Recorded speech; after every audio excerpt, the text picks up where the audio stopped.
Hello everyone, welcome to our YouTube channel. हमारा आज का सेशन एमसीक्यूज़ पे है, जहां हम लोग कुछ एमसीक्यूज़ डिस्कस करेंगे related to MCom entrance exam.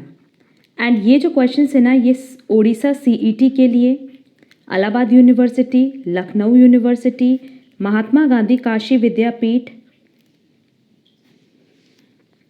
CUET, हर एक यूनिवर्सिटी के लिए बहुत रेलेवेंट है। तो चलो फिर जल्दी से अपना आज का सेशन स्टार्ट करते हैं, जहाँ हमारे पास पहला क्वेश्चन है, basic objective of financial management is. अब फाइनेंशियल मैनेजमेंट की बात करें तो इनका जो पहला ऑब्जेक्टिव है वो है कि वो शेयर होल्डर्स की वेल्थ को मैक्सिमाइज कर पाए। तो करेक्ट आंसर होगा B. Next, dash is a payment of additional shares to share holders in due of cash. Cash की जगह उनको एडिशनल शेयर्स जो दिया जाता है, उस प्रोसेस को हम कहते हैं stock dividend. If actual performance exceeds the expected performance of the product, तो उस केस में कस्टमर क्या होंगे? खुश होंगे। दैट इज करेक्ट आंसर होगा सी, डिलाइटेड। और ये जो प्रोसेस है यही आगे चल करके सेटिस्फैक्शन में कन्वर्ट होता है। तो करेक्ट आंसर होगा C, delighted. Next, which of the following is not included in product decisions. Styling include होगा, ब्रांड नेम होगा, पैकेजिंग होगा, बट वेयर हाउसिंग नहीं होगा, क्योंकि वेयर हाउसिंग बेसिकली एक ऐसा प्रोसेस है जहाँ पे आप गुड्स को स्टोर करते हो। The presentation of accounting information to assist management in decision making is no doubt management accounting. Next, the method of cost applicable for separate jobs, batches और contracts authorised by specific order is. अब specific order की बात कर रहे हैं तो ऐसी costing को हम कहते हैं स्पेसिफिक और जॉब ऑर्डर कॉस्टिंग। तो करेक्ट आंसर होगा B, specific order costing. The type of loss that should not affect the cost of inventories. देखो, नॉर्मल लॉस अफेक्ट करता है, क्योंकि नॉर्मल लॉस का जो भी लॉस होता है उसको हम कहाँ सेट ऑफ करते हैं? इन्वेंट्रीज में। बट अब नॉर्मल लॉस की वजह से इन्वेंट्रीज की कॉस्ट अफेक्ट नहीं होती। तो करेक्ट आंसर होगा A. Next, standard time is fixed and compared with workers actual performance. ये करते हैं Gantt task and bonus plan में।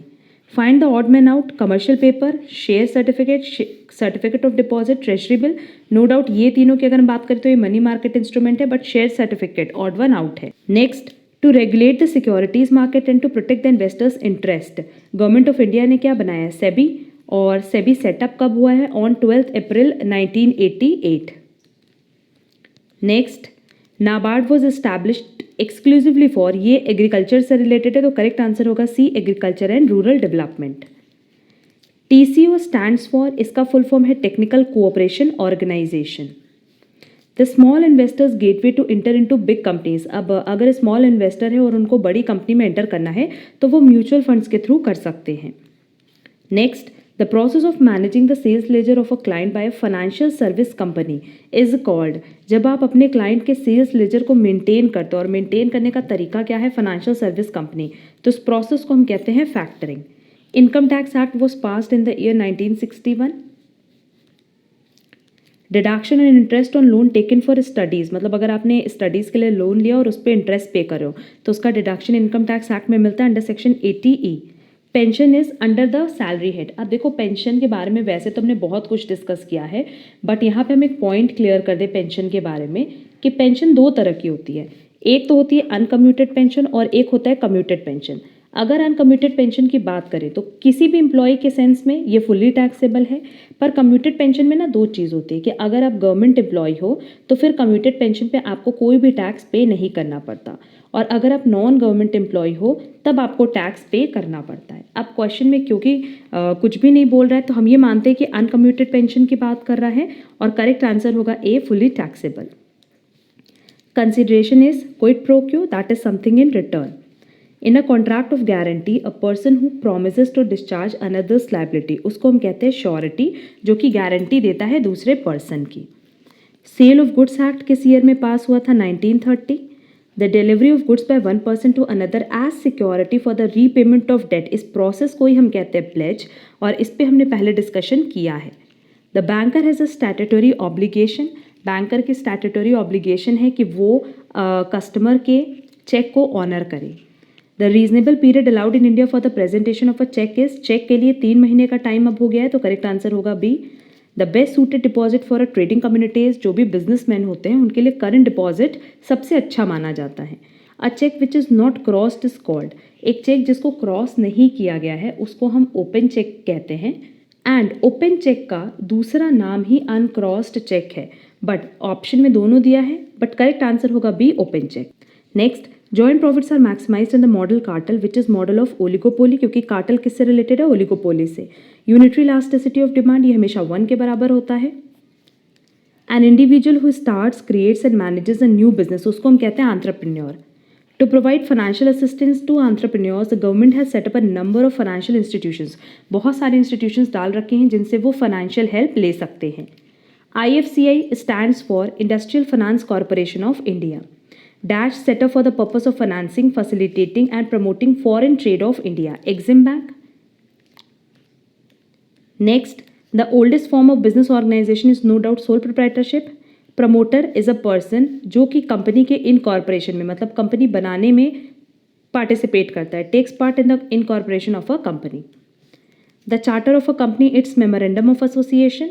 When a hypothesis is stated negatively, जब वो नेगेटिवली स्टेटेड किया जाता है तो उसको हम कहते हैं null hypothesis.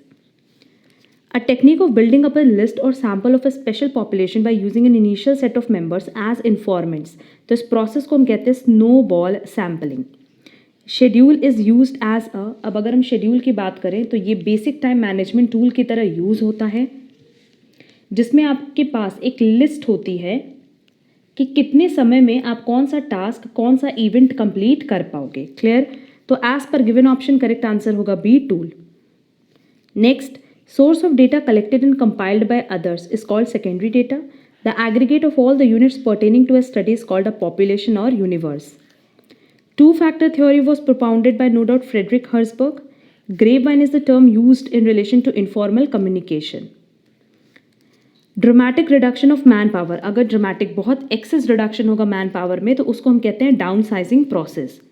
A situation where management is unable to provide employment due to non-availability of work. अगर work ही नहीं है, इस वजह से काम नहीं दे पा रहे तो इस process को हम कहते हैं layoff. Next, the technique use for classifying inventory according to value of usage, usage की वैल्यू के बेसिस पे है ABC analysis. Segmentation of consumers based on factors like climatic conditions and regions are known as, जहाँ पे हम बात करें climatic condition की तो वो होगा geographic segmentation. Marginal cost is computed as, अब मार्जिनल कॉस्ट की बात करें तो उसका फॉर्मूला है direct material plus direct labour plus direct expenses plus all variable overhead, जो कि बी ऑप्शन में दिया है।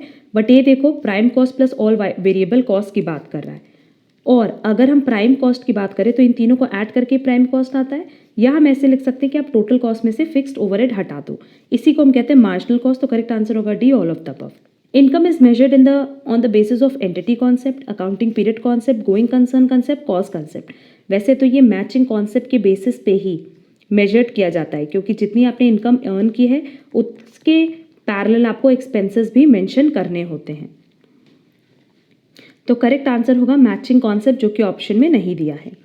Given sales is 1,20,000 and gross profit is 30,000, तो जीपी रेशियो निकालना है, बहुत ही ईजिली निकाल लेंगे। इस पर हमने ऑलरेडी डिस्कशन भी किया है। 30,000 डिवाइडेड बाय 1,20,000 मल्टीप्लाई बाय 100, जब आप इसको सॉल्व करोगे तो आंसर आएगा 25%। Next, a market for borrowing और lending of funds for a period of 1 day to 14 days, इसको हम कहते हैं call money market. ELSS stands for, इसका फुल फॉर्म है equity linking saving system. A fresh issue और offer for sale of securities made by listed company to the public, first time जब आप करते हो तो उसको हम कहते हैं इनिशियल पब्लिक ऑफर।